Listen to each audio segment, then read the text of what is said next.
Dikatakan bahwa setelah atau pasca COVID, saya baca juga di situ, bukan cuma tekanan mental yang bisa menghampiri kehidupan manusia di zaman ini, tapi secara fisik mereka rentan kena berbagai macam penyakit.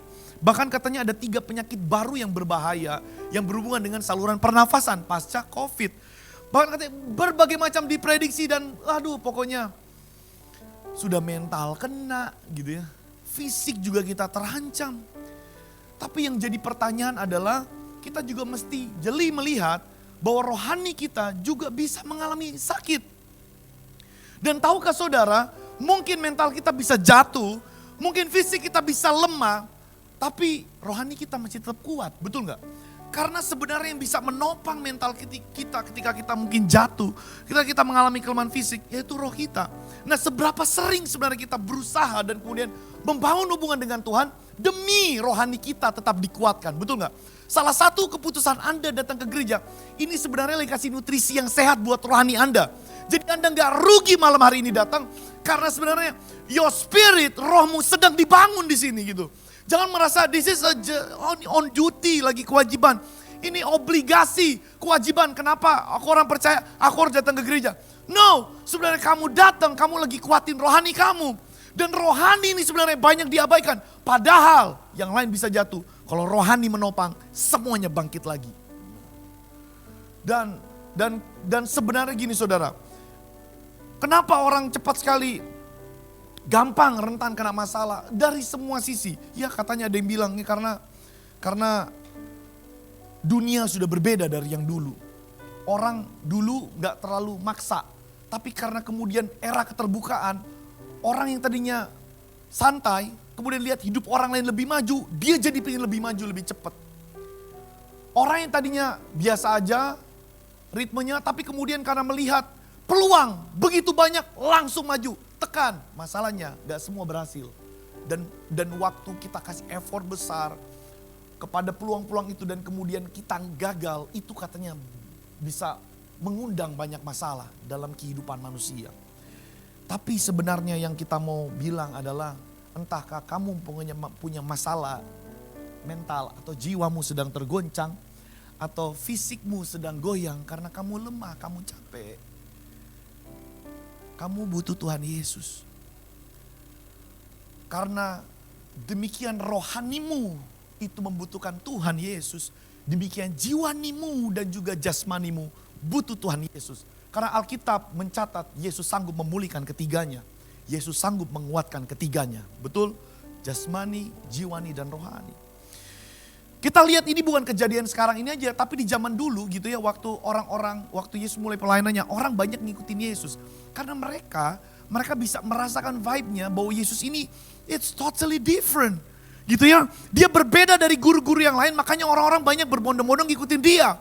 Karena orang benar-benar bisa rasakan, he's the answer, dia jawaban, dia yang kita nantikan. Orang-orang banyak ngikutin Yesus. Nah ketika orang-orang banyak ngikutin Yesus, Yesus memilih murid-murid untuk mendampingi dia.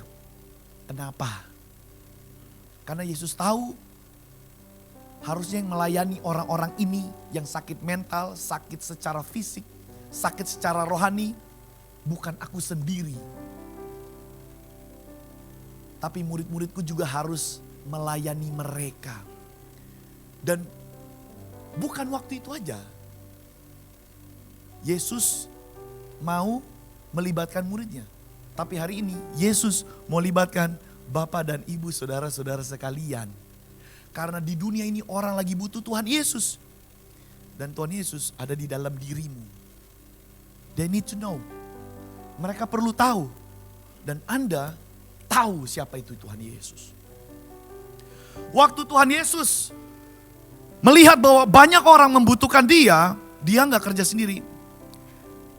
He called the 12 murid untuk bersama-sama dengan dia. Jadi kita akan belajar dari Matius pasal yang ke-9, di mana Yesus kemudian mempersiapkan, murid-murid ikut gitu ya. Ikut dalam perjalanan pelayanan Yesus sampai kemudian di pasal 10, and then Tuhan Yesus lagi mempersiapkan their turn, bagian mereka. Setelah beberapa waktu mereka ikut-ikut Tuhan, Yesus memilih mereka untuk diutus. Sebenarnya ini sama. Saudara kalau dipanggil Tuhan, kita membangun kehidupan di gerejanya, kita nggak akan selama-lamanya cuma di sini dan cuma absen. Makanya saudara, kenapa gereja kita punya visi 2024, everyone is a minister. Semua orang itu harus melayani. Karena gini, karena memang bisa melayani dan banyak, saudara, dibutuhkan banyak orang. Dan Tuhan rindu, ayo kita bukan waktunya hanya duduk dan kemudian kita cuma memenuhi. Tapi we can do something, bro. Church, we can do something. Kita berusaha akan menyeberangkan kebenaran bahwa setiap orang memang bisa dipakai Tuhan. Karena terlalu banyak di sana yang lagi sakit. Dan Tuhan mau titip sesuatu pas saudara, supaya saudara bawa kepada dunia, katakan, aku orangnya Tuhan. Amin. Hey, you got something. Bring something to the world. Saudara, begini. Kita akan lihat bagaimana kemudian Jesus concern kepada para murid, mempersiapkan mereka untuk diutus. Nah, kita lihat ya. Coba buka di dalam Matius pasal 9 ayat 35 sampai 38. Jadi kita lihat ya. Jadi ini ceritanya Yesus bersama dengan murid-murid gitu ya. Dan sampailah di kalimat ini yang kemudian seperti berbicara kepada saya. Tuayan memang banyak. Tuhan bukan cuma dulu. Betul ya? Sekarang Tuhan banyak banget. Ya, Tuhan bilang makanya everyone must be a minister. Semua orang harus melayani.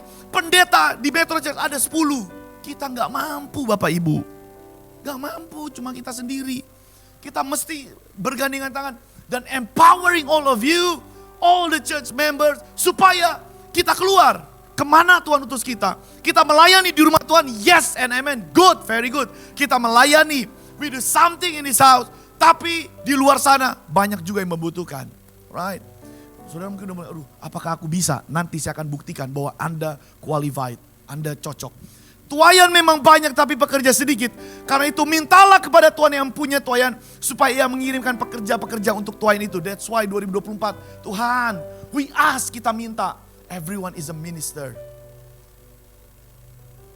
Dan tahu tema besarnya, shape your future. Karena memang orang-orang yang melayani, sungguh masa depan ada buat kamu. Seberapa besar saudara punya usaha selama ini untuk mencerahkan masa depanmu, belum berhasil ya, coba melayani. Right. Kemudian ini di pasal 9, 35, 38. Nah di pasal 10 setelah itu kelar, masuk di 10. This is the time. Gini ya, jadi kita lihat. Karena tuayan banyak, maka Tuhan sekarang pakai para murid. Oke? Dan Tuhan gak cuma mau murid 12 saja. Makanya kenapa kalau kita lihat di kisah para rasul, murid-murid berkali lipat jumlahnya. Karena Tuhan pingin banget makin banyak orang yang melayani. And reach the world. Gitu ya. Yesus memanggil ke-12 muridnya dan memberi kuasa kepada mereka. Authority, exousia dalam bahasa Yunani. Kuasa kepada mereka untuk mengusir roh jahat dan untuk melenyapkan segala penyakit dan segala kelemahan. Dunia banyak yang orang lemah. Banyak yang hidupnya lagi diganggu roh jahat. Dan saudara tahu, siapa tuh bisa baking dorang pulih? Bapak Ibu. Sebagaimana Tuhan memberikan exousia kepada murid-murid, di dalam nama Tuhan Yesus hari ini engkau perlu sadar bahwa kuasa itu sudah dikasih Pak Bapak Ibu. Exousia itu kuasa gini. Exousia itu that's power, kuasa yang membuat saudara kemudian lebih tinggi gitu bahasanya. Lebih tinggi dari kuasa roh jahat, lebih tinggi dari segala kelemahan dan penyakit yang ada di dunia ini. Exousia membuat kita ketika kita melihat roh jahat, kita nggak lagi jadi lebih kecil atau bahkan kita lari. Tapi exousia membuat ketika kita sadar bahwa kita diangkat, diberikan power oleh Tuhan, membuat penyakit itu kecil, kelemahan itu kecil, roh jahat itu lebih kecil dari kita. Melayani, nggak semua harus di panggung, tapi semua bisa melayani harusnya. Nah begini, gereja kita membuat satu conditional atau syarat yang selalu bisa dijangkau oleh semua orang. Bayangkan kalau gereja kita kayak gini. Oh Bapak Ibu mau melayani ya? Oh mulai bersaing dengan orang. Oke boleh, kamu mesti masuk sekolah teologi dulu. Wah Pastor Melan kalau kayak gitu gak ada yang melayani. Oke kalau gitu sebelum melayani semuanya harus 2 puasa 40 hari. Oh kalau mau melayani di Metro Church mesti ikut SOM 3 bulan. Oh kalau di Metro Church mesti baca Alkitab sudah lewat 5 kali. I ask you now. Apa gereja kita ada kayak gitu? Gimana Pastor Ramli? selalu yang bisa dijangkau. Selalu pastor tanya apa? So tertanam di CG. Saudara tahu tuh CG? Saya pikir di CG, tertanam di CG. Enggak begini. Pastor dia mau melayani. Gimana lalunya? Masa lalunya buruk ya? Pendidikannya apa? That's never. Karena kita percaya walaupun masa lalunya buruk, kalau dia tertanam bertumbuh di connect group, kita yakin Tuhan sedang mempersiapkan dia untuk melayani. Karena orang yang masa lalunya buruk datang ke Metro Church tetap bisa melayani. Dan percaya Tuhan akan menyediakan hari depan yang penuh dengan harapan. Katakan amin. Gereja ini reachable, sangat bisa dijangkau untuk kita bisa melayani Tuhan. Datang ke Connect Group. Di sini nggak, masa lalunya buruk, ya udah dia nggak bisa melayani seumur hidup. Wah, nggak ada di gereja kita kayak gitu. Anda bisa temui mungkin banyak pelayan-pelayan Tuhan kita yang punya masa lalu buruk kok. But you know, like Jesus open doors, the church must be open doors. Bagaimana Tuhan buka pintu, gerejanya nggak boleh tutup pintu. Let's open the door, come in. You are accepted, kamu diterima. Reachable. Semua orang bisa melayani. Di rumah Tuhan ini. To be equipped, diperlengkapi di gereja kita. To send, dikirim. To win the soul, untuk memenangkan jiwa-jiwa. Tadi kita gak jelasin pagi, tapi saudara kalau lihat 12 murid ini, sebenarnya 12 murid ini mewakili kita. Orang. Jadi 12 murid ini ada yang katanya Bartolomeus itu blaster Yunani Yahudi. Ada yang stratanya tinggi, ada yang mereka hanya nelayan, ada yang bendahara, pendidikannya bagus, ada yang orang penting, ada yang orang biasa. Jadi mereka ada 12 itu mewakili semua background kita. Jadi Yesus gak milih semua itu hasil dari, kok itu jadi lupa ya, sinagoga. Murid-murid di sinagoga. Ini tapi 12 murid ini murid sinagoga semua. Nanda, ada yang nelayan, ada yang pemungut cukai, ada yang ini, ada yang orang biasa, ada yang orang rumahan, ada orang yang biasa-biasa. Sebenarnya itu mewakili kita Bapak Ibu. Yesus mau menerima semua from every background. Dan hari ini Metro Church juga.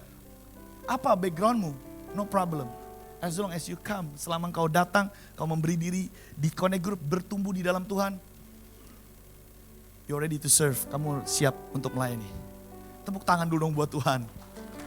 Reachable. Sebagaimana Tuhan cara itu selalu mudah dijangkau. Dan gereja kita itu sebenarnya selalu membuat sistem untuk sebenarnya mudah dijangkau. Benar. Gitu ya. Bisa ya. Kita berusaha cari tempat di mana lain supaya saudara bisa connect group di sana. Di Perkamil doakan, pastor punya visi di Manado Utara waktu kita doa pertama para leaders. Supaya kita bisa ada pos pelayanan di sana, connect group di sana. Sehingga banyak orang di sana juga bisa gabung. Kita rindu gereja kita punya banyak tempat yang bisa dijangkau, betul ya? Amin ya, mau dimanapun kiranya Tuhan membuka jalan. So the church reachable, bisa digabung. Reachable, bisa dijangkau. Yang kedua gitu ya, yang kedua ini mesti kita lihat disiplin yang pertama kita mesti melangkah itu sesuatu yang bisa dijangkau dulu. Dan gereja kita selalu membuat segala sesuatu itu mudah dijangkau lebih dahulu. Gak mempersulit orang melayani. Kalaupun ada yang sulit itu salahnya sendiri, mempersulit diri. Yang kedua di ayat yang ke-10 ayat yang ke-6 kita masih di ayat yang ke-6 Kak. Aduh cepat banget ya waktunya ya. Nah jadi gini, waktu ditulis ini ini catchy banget jadi gini. Melainkan pergilah kepada domba-dombanya yang hilang. Jadi Tuhan gak minta para murid, meskipun you pandai, ada beberapa you pandai, you gak perlu memenangkan rabi yang lain. No need. Sama seperti gereja kita. Saudara, kalau saudara punya hati melayani, nih Tuhan kasih salah satu termnya, layani orang yang hilang. Karena orang yang hilang itu memang perlu ditemukan. Dan Tuhan bisa pakai Anda untuk menemukan orang yang hilang. Betul. Nah gini, gereja kita itu gak pernah kita begini ya, pastor. Ada WL jago tuh di gereja seberang sana. Panggil jadi dong dari staff supaya dia jadi WL makin jago. Gak begitu gereja kita Bapak Ibu. Atau kemudian kita menjangkau orang yang sudah penato, so bagus pelayanan di gereja. Ngapain kita mau jangkau dia? He's good there, dia udah bagus di situ. Dia sudah pemimpin di gereja, dia ketua pemuda, ngapain kita jangkau? Kita memang jangkau orang-orang yang hilang. Makanya selalu kita kasih tahu, orang di gereja bilang, the unchurched people, orang yang gak bergereja. Kita jangkau orang yang Ngapain orang udah rajin ke gereja, ayo datang ke gereja kita. Dengerin dokternya, enggak zaman itu. Saudara yang memang benar-benar belum bergereja dan malu pergi ke gereja, pergi di MCM. Gak masalah, backgroundmu apa? Rambutmu warna-warni, no problem di tempat orang. Selama orang itu masih hilang, gak bergereja, belum percaya, Tuhan masih kasih tahu gini, ini namanya disiplin mata rohani. Mata rohani kita masih terang, ngelihat orang-orang yang memang belum diselamatkan. Dan hati kita masih tergerak untuk memenangkan mereka. Amin. Yang kedua, yang ketiga, seperti ya. Matius 10 ayat 7. Jadi yang ketiga nih. Sekarang gini pertanyaannya. Oh iya oke, kita mau melayani. Oke Pak Pendeta, kita mau diutus, kita mau menangkan jiwa-jiwa yang hilang. Oke. Apa tuh kita mau bilang? Betul? Mau bilang apa? Yang paling sederhana sih Tony, menjadi gereja. Nanti tapi pendeta mau bicara Panghana. Tapi begini, ini sederhananya sebenarnya orang percaya mesti tahu.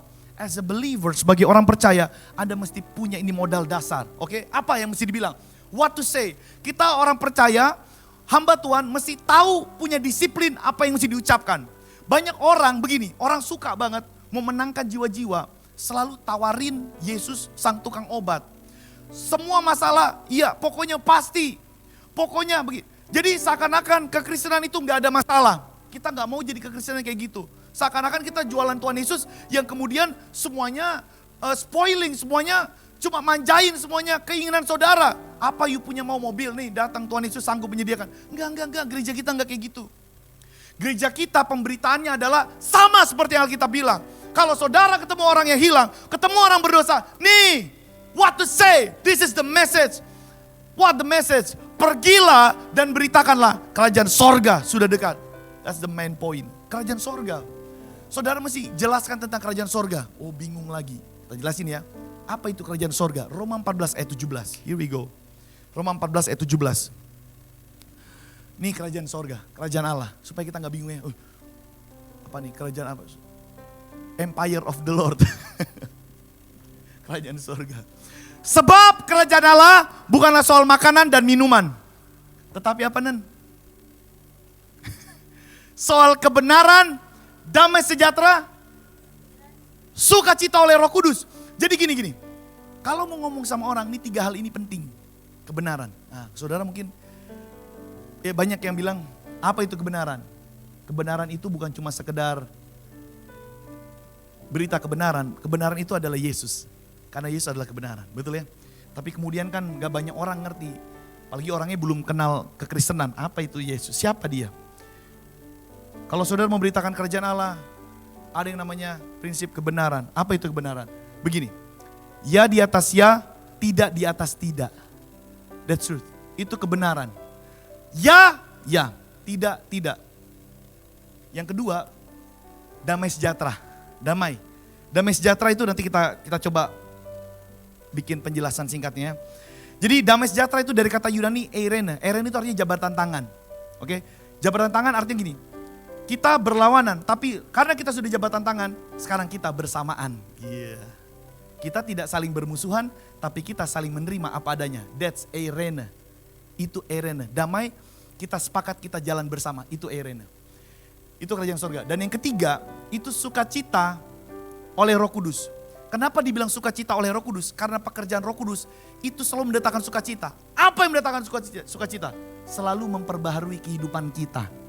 Segala sesuatu yang baru itu menyenangkan rasanya. Dan Roh Kudus selalu memperbaharui hidup kita. Oleh sebab itu yang keluar adalah sukacita. Pelan-pelan ya, kita akan jelaskan kepada saudara. Kerajaan sorga 3, kebenaran, damai, dan sukacita. Oke, datanglah seseorang. Ya dibilang teman-teman tapi dia masih lebih muda. Kapaski gitu ya Pak. Kita ada baking salah, oke? Kita ada baking begini. Karena kuaka, tapi istri baking begitu, jadi kita baking begini. Dia baking begitu, kita baking begini. Kita pikir gini.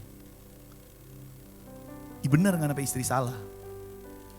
Tapi kita masih pertimbangkan dengar, kan kita mesti dengar dulu orang benar nggak? Tapi gini, yang you lakukan salah. Ini kan tape tamang. Udah mau cerita lagi, udah dibeliin minuman lagi, apa iya mesti kita tegur dia? Harus, karena kebenaran Ya di atas ya, tidak di atas tidak. Kalau hari ini ada yang curhat kepada Bapak Ibu, ada temanmu, saudaramu yang lagi yang terang-terangan di depan kamu, mungkin dia merasa terzolimi, tapi dia memang salah. Please katakan, salah, salah. Benar, benar. Sepakat? Hari itu saya bilang, bro, you salah. Kita mesti dong pegang prinsip kerajaan sorga. Jadi kerajaan sorga itu kita mesti jelaskan ini benar, ini salah. Harus tegas. Gereja kita nggak ada abu-abu Bapak Ibu. Kalau salah ya salah. Oh kita ada yang tapi pokoknya salah. Nah banyak begini. Orang berpikir kerajaan sorga itu cuma satu kebenaran. Tapi hari ini kita belajar kerajaan sorga itu ada 3 Bapak Ibu. Yang kedua damai sejahtera. Begini caranya. You salah bro. Tapi kalau Yohanes 1 ayat 9 bilang, barang siapa yang datang kepada Tuhan, mengaku dosanya, dia diampuni. Hari ini kalau kamu sadar dan kamu minta ampun sama Tuhan, Tuhan mau berdamai dengan kamu. Oh iya kakak? Iya. Ini kerjaan surga mesti kayak gini. Jadi gini, ya gak bilang juga, tapi dulu banyak juga orang-orang melayani kayak gini. Setelah kemudian dia khotbah, you salah. Setelah temen ngomong, ngana salah. Tapi berhenti sampai di situ. That's not the kingdom of God. Kerajaan sorga itu kita mesti bilang ini salah, ini benar. Tapi kemudian kita mesti kasih tahu bahwa sekalipun kamu bersalah, kamu punya jalan pengampunan. Makanya banyak orang mau melayani di gereja takut rasa bersalah karena punya masa lalu buruk. I tell you the truth. Kalau kamu sudah minta ampun, kenapa you masih pikir-pikir you punya kesalahan? Kalau Tuhan sudah ampuni kamu, kenapa kamu di sini datang masih bawa perasaan bersalah? Karena waktu itu tadi malam tuh, ya dulu dia di TCC gitu ya, pelayanan di Metro Church. Kemudian dia, kak kita tahu kak, kita mau ngomong tentang kebenaran patape circle, patape lingkungan di gereja, kita gak enak. Karena dorang tahu kita dulu kaweng tak salah. Kita bilang begini, hey hanya karena kamu dulu tak salah kaweng, bukan berarti hidupmu habis selama-lamanya. Kalau kamu sudah percaya dan kamu minta ampun kepada Tuhan, itu 5 tahun lalu dosamu sudah diampuni. Kenapa you sampai sekarang masih berpikir dan merasa tertahan untuk gak mau melayani? Sedang banget iblis mengkelabui kamu. Tuhan saja sudah mengampuni, lu kenapa? Kalau kamu datang kepada Tuhan, Tuhan bilang, kayak pangana, tak so ampuni karena masih bawa-bawa sampai sekarang. Pi melayani sana. Cuma gara-gara tuh dosa tak so ampuni kok ngana nih mau melayani. Banyak orang gak sadar ini eirene damai sejahtera ini the real damai sejahtera. Bahwa Tuhan kita penuh dengan kasih karunia. Barang siapa yang datang minta ampun, pasti diampuni sebesar apapun dosanya Bapak Ibu. Dan kalau bos sudah bilang dia diampuni, no apal itu orang hamba Tuhan gereja Tuhan. Welcome, mari kita sama-sama melayani. Saudara pikir gereja kita sedikit punya background buruk. But this church kita tahu the body of Christ. Ini tubuh Kristus. Kalau Tuhan Yesus bilang so ampuni, apalah orang mesti menerima mereka. Dan orang kemudian mendampingi mereka. Kalau Tuhan bilang dia punya eirene bagi manusia, dia menerima gini, eirene itu mengampuni. Kita jabat tangan, selesai. Dan kita terima. Kan banyak orang, eirene itu bukan kayak gini. Ya tas saya maaf pangana, mar 2 tahun enggak bercerita. Iya kita ampuni pangana, mar bayar. Kita ampuni pangana, mar tasoni mau basket pa dia. Itu bukan eirene Bapak Ibu. Eirene itu kita jabat tangan, kita kembali bersama, berjalan bersama, that's eirene. Dan kabar baiknya begini saudara, kerajaan sorga gak berhenti sampai di situ. Kalau saudara memenangkan orang, saudara begini, kamu salah, tapi kamu diampuni. Wah, kerajaan sorga belum. Coba ayatnya tadi, dikatakan gini, tadi kita part 3 ini kita mau tambahin dikit ya. Coba tadi Roma 14 ayat 17. Damai sejahtera dan yang ketiga adalah sukacita oleh Roh Kudus. Nah saudara ada part yang keren banget. Ini kerajaan sorga begini cara kerjanya. Kamu mesti kasih tahu kepada orang bahwa mereka diampuni dan diterima. Tapi gak sampai di situ, masih ada koma. Ada yang namanya sukacita oleh Roh Kudus. Saudara kalau baca DP rujukan, kenapa dikatakan kerajaan Allah itu sukacita oleh Roh Kudus? Karena Roh Kudus itu salah satu pekerjaannya adalah memperbaharui, merenovasi yang rusak. Kak, kita salah kak, kita sota salah, kita sota jatuh. Oke, kamu salah. Kita gak mau bilang, gak apa-apa. Tani mau bilang begitu. Kalau tapi tamang, so salah, kamu bilang, oh gak apa-apa. Gak boleh hamba Tuhan. Oh, sorry bro, you salah memang. Rasain lu. Yang bisa kita bilang, lu salah memang. Dia kita juga kalau salah, orang bilang salah. Oh iya, salah kita. Selesai urusan. Tuhan ampuni. Wah, ini kabar baik, bener gak? Damai gak? Kamu salah, terus orang lain kita maafkan kan. Atau enggak paling enak begini. Bro, kita belum bisa bayar. Sudah Juno usah bayar. So lunas. Seneng gak? Sebenarnya pengampunan kita itu dilambangkan dengan debt gitu, dengan utang. Kemudian Tuhan datang, Tuhan bayar. Makanya kenapa Tuhan berdamai dengan kita. Makanya kenapa saudara datang ke gereja mesti terima kasih dong sama Tuhan. Kamu udah kuampuni. Sebenarnya kita tuh banyak banget utangnya, gak kebayar lagi. Tapi Tuhan bilang sudah lunas, well done, selesai. Terima kasih Tuhan. Nah saudara, banyak orang berpikir bahwa ya udah diampuni. Tapi kata renewing ini keren banget. Begini saudara. Jadi di dalam doktrin kekristenan pneumatologi, Roh Kudus itu bekerja memperbaharui Bapak, Ibu, dan saudara-saudara sekalian itu sepanjang hidupmu. Baru tahu ya? Jadi begini, aku percaya Pak Pendeta, udah Kristen. Oh iya, Roh Kudus memperbaharui. Roh Kudus bilang, kelar, tinggi dulu ya. Enggak. Roh Kudus renewing yourself every day, every time. Namanya sanctification atau penyucian tiap waktu. Begini, jadi waktu kita beli rumah, itu rumah itu entah bagaimana akhirnya kita beli rumah second gitu ya. Terus kita begini, Tuhan kalau Tuhan berkati kita mau rubah ini. Kita gak mau kesan rumah yang lama. Akhirnya kita berjuang 3 tahap kita renovasi kita pe rumah. Oke? Wah kemudian ada orang.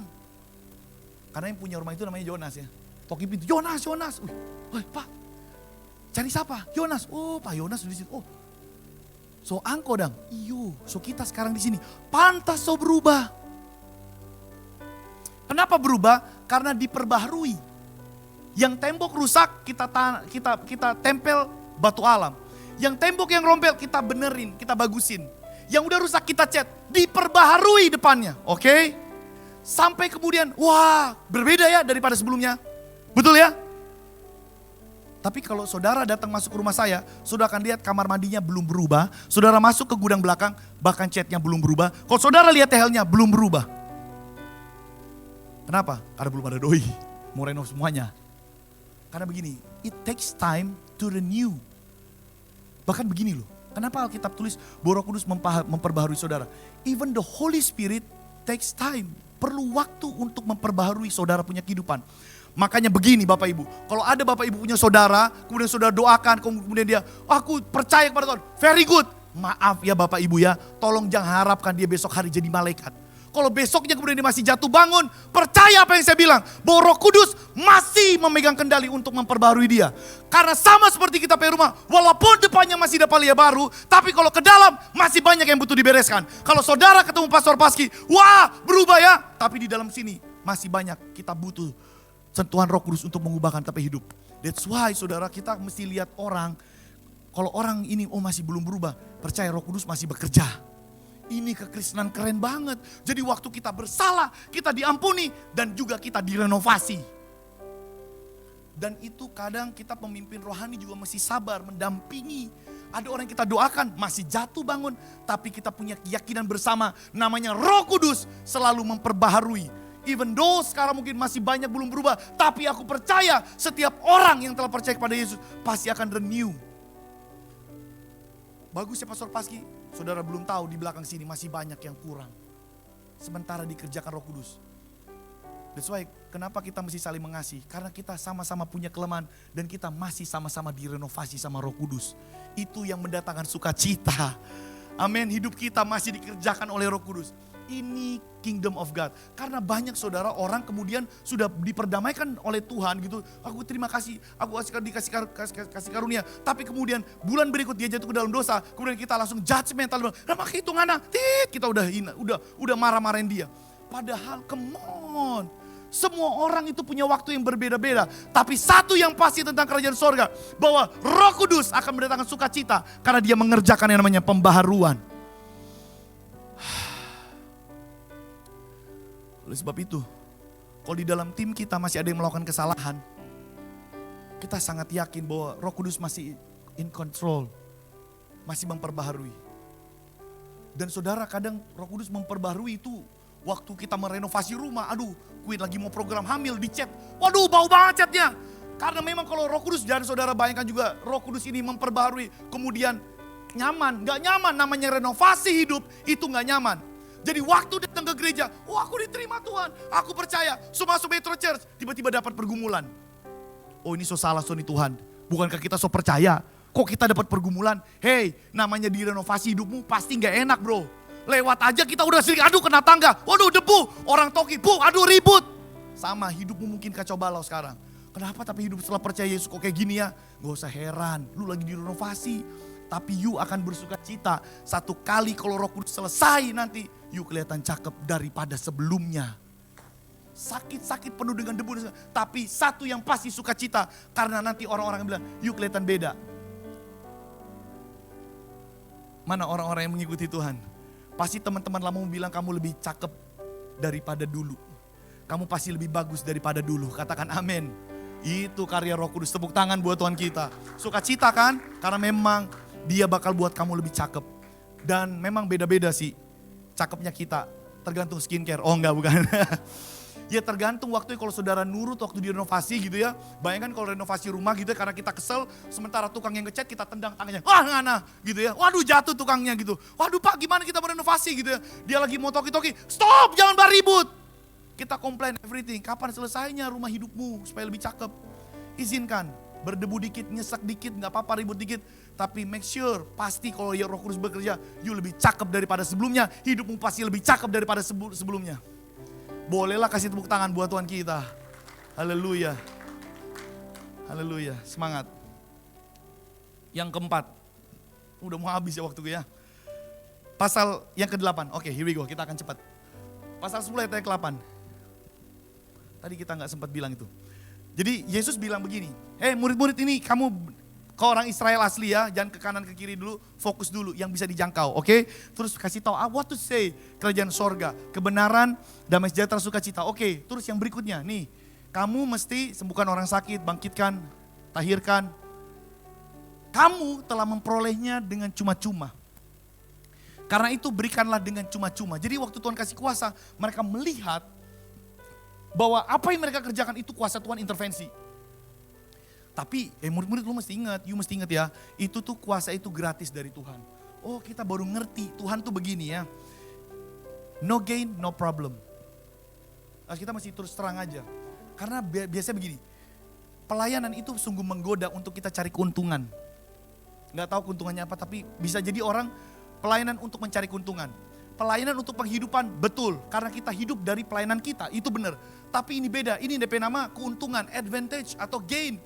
Nah inilah yang kemudian Tuhan mau ajarkan kepada murid-murid. Kalau pelayanan, no gain, no problem. Bahkan even you bankrupt sekalian, gitu. Maksudnya rugi lah gitu. Kenapa ya kayak semacam kita nih kok rugi? Tapi di mata Tuhan gak rugi. No gain, no problem. Karena kamu dapat cuma-cuma, berikan cuma-cuma. Karena Tuhan sebenarnya mau kita ngerti pelayanan itu bukan untuk cari untung. Tapi untuk membawa keuntungan bagi orang lain. Betul ya? Pengorbanan kita membawa keuntungan pada orang lain. Dan disitulah muncul nampak kemuliaan Tuhan. Yang kelima, pasal yang ke-9 sampai 10. Here we go, kita cepat ya. Kak Gulu boleh baca gak? Kak Gulu. 9, 10.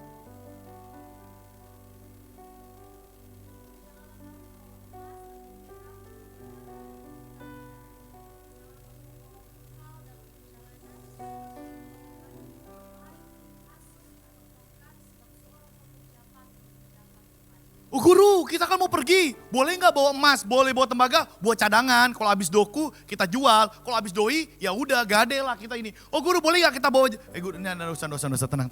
Kalau you kita utus, I will provide everything. Kalau Tuhan so utus orang, kalau Tuhan bilang layani keluargamu yang di sana, aduh mana mungkin kita mau layani? Dia kan orang udah lari dari Tuhan gitu ya, udah nggak percaya Tuhan. Kita mau layani, mana mungkin? I will provide. Kita juga banyak kali begitu. Kita mau jangkau menangkan tapi saudara yang convert, yang pindah. Kemudian menjelang dia sakit kita mau layani. Tapi waktu kita datang hampiri, ada tapi keluarga lain yang support kita. Kita tahu ini kiriman Tuhan. Penyediaan Tuhan itu gak bicara soal hanya makan, minum, uang dan segala macam. Tapi penyediaan Tuhan itu bisa nyata dalam bentuk pelayanan. Entahkah ada orang yang tolong saudara. Entahkah ada orang yang berpartner menolong saudara punya keluarga. Saudara punya teman. Karena Tuhan akan memperlihatkan bahwa barang siapa yang melayani dengan aku akan menyediakan segala sesuatunya. Terbukti, betul? Kita buka pelayanan di sini, ada orang tolong di Mitra. Kita buka di Bitung, ada keluarga Kaeng. Kita buka di Mitra, ada Om Yopi. Di sana ada Koi. Sekarang ada orang lagi menyediakan. Kita tahu bahwa Tuhan sedang menyediakan. Bukankah Tuhan itu ya dan amin dan nyata dalam kehidupan kita? Bukankah dalam kehidupan saudara juga Tuhan menyediakan segala sesuatunya cukup? Jangan khawatirlah sama Tuhan. Kita perlu tetap bekerja. Hanya karena kita gak khawatir bukan berarti kita gak kerja dan kita gak berusaha. Tapi kita perlu tanamkan sebagai a minister. Harus jadi worryless minister. Pelayan Tuhan yang gak perlu khawatir tentang segala kebutuhanmu. Karena Tuhan mengasihimu, gak mungkin dia meninggalkanmu. Yang keenam, yang terakhir. Matius 10 ayat 11 sampai 14. Udah habis ya. Matius 10 ayat 11 sampai 14. Ada gak? Oke, jadi waktu terakhir Yesus kasih Alkitab jelasin kayak gini. Apabila kamu masuk ke kota atau desa, carilah di situ seorang yang layak tinggal padanya sampai kamu berangkat. Apabila kamu masuk ke rumah orang, berilah salam kepada mereka. Shalom. Damai di hati.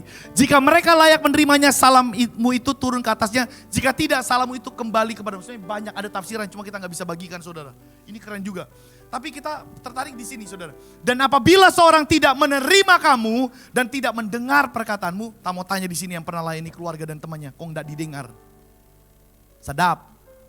Gak perlu sakit hati. Karena ini resep dari Tuhan. Supaya kita jadi hamba Tuhan yang tahu bahwa kalau dia gak terima, ya itu sudah dalam kendalinya Roh Kudus. Gak usah stres. Gini, kenapa? Karena kita sering kali begini.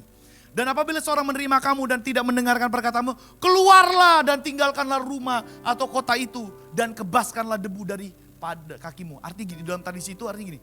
Yang penting kita sampaikan kebenaran. Soal dia terima itu soal urusan Tuhan. Nah gini, banyak kita karena orang percaya merasa diri kita ini Tuhan. Kita mesti maksa orang lain. Tuhan sedang melindungi para muridnya dari apa? Dari sindrom merasa Tuhan tuh murid-murid. We are not the Lord. Kita bukan Tuhan. Kalau Tuhan utus kita kasih tahu kabar baik, setelah kita kasih tahu, shut your mouth, selesai, badiam Jo, kembali. Kalau dia enggak terima, kalau dia terima puji Tuhan, kalau enggak, badiam Jo. Tenang Jo, kita jadi pelayan Tuhan juga, we have the value, kita juga punya nilai juga. Kita enggak perlu maksa-maksa orang Bapak Ibu. Kita izinkan Tuhan juga bekerja. Kalau hari ini dia belum mau, ya itu biasa aja. Berapa kali kita, ini sebenarnya sama dalam bisnis juga begitu ya, enggak perlu maksa. Kita perlu berusaha tapi nggak selalu harus memaksa. Jadi kita ada sasaran beberapa, ada tempat gitu ya. Karena kita ada usaha, kita mau menang di situ, dapat DP interior, project interiornya. Jadi kita berapa kali ke situ, mungkin udah 4-5 kali kita ke situ, kita selalu nggak dapat sama DP pemilik. Berapa kali dapat koordinator, kayaknya kita mungkin dia kurang percaya atau gimana. Dan kemudian 2 hari lalu kita ketemu sama ownernya langsung. Pas sudah selesai peresmian kita datang, dia lagi ngecek-cek, kita ketemu, kita ngobrol. Kita berpikir gini, 5 kali kita pergi ke sana, 4 kali kita diabaikan, 3 kali kita disinis sama orang yang bukan punya. Tapi waktu kita ketemu yang punya, kita ngomong enak banget dan cocok. Dan kemudian waktu kita, paling gak kita punya relasi lah gitu ya, namanya kita pengusaha. Bagi kita harus merenung gini ya, memang kalau bukan Tuhan waktu ya, kita gak usah maksa, kita cuma lewat, kita udah gak maksa. Akhirnya kita pikir, slow aja lah. Kita cuma ngeliat karena rumahnya cakep banget, bagus banget gitu ya tempat itu. Tapi kemudian waktu justru kita gak maksa, kita malah dipertemukan. Dalam pelayanan, ada kalanya kita gak perlu maksa. Izinkan Tuhan juga ngajarin kamu sesuatu. Gak harus selalu kita ajarin Tuhan, siapalah kita. Amin. Supaya saudara tetap tinggal tenang. Kalau saudara sudah berbicara, para saudara punya keluarga, teman, tetangga udah berusaha menyeberangkan tentang cinta Tuhan. Kemudian dia gak dengar, biasa aja. Gak usah kesel sama dia, gak usah blok dia, gak usah status akan di Facebook, biasa aja kali. Let the Holy Spirit work. Katakan amin. Kita gak perlu maksa orang percaya, pelayan Tuhan, murid Tuhan gak perlu juga maksa. Let the Holy Spirit flow. Amin. Well done, selesai. Tepuk tangan buat Tuhan kita saudara.